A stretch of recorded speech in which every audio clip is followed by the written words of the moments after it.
حافظ آباد سے میں ہوں ثاقب جمال۔ پولیس کا جرائم پیشہ افراد کے خلاف کریک ڈاؤن جاری۔ اشتہاریوں، منشیات فروشوں اور ناجائز اسلحہ رکھنے والوں کے خلاف تابڑتوڑ کارروائیاں پولیس کی جاری ہیں۔ ضلع بھر سے 32 ملزمان گرفتار کر لیے گئے۔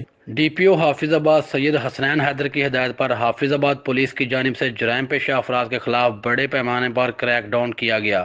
کریک ڈاؤن تھانہ سٹی حافظ آباد، تھانہ صدر حافظ آباد، تھانہ صدر پنڈی بھٹیاں، تھانہ سٹی پنڈی بھٹیاں، تھانہ جلال پور بھٹیاں اور دیگر علاقوں میں کیا گیا۔ کریک ڈاؤن کے دوران 32 ملزمان گرفتار کیے گئے۔ گرفتار ملزمان میں 5 منشیات فروش، 12 ناجائز اسلحہ رکھنے والے اور دیگر سنگین جرائم میں ملوث ملزمان شامل ہیں۔ گرفتار ملزمان سے 1 کلو سے زائد چرس، 38 لیٹر شراب، 1 کلاشنکوف، 2 رائفلیں، 4 گن، 5 پسٹل اور 97 گولیاں برآمد کر کے مقدمات درج کر لیے گئے ہیں، جبکہ اشتہاری مجرمان کے خلاف کریک ڈاؤن کے دوران عرصہ دراز سے مطلوب 6 اشتہاری مجرمان گرفتار کر لیے۔ گرفتار اشتہاری مجرمان میں جاوید، فیاض، اقبال، اعجاز اور اشرف وغیرہ شامل ہیں۔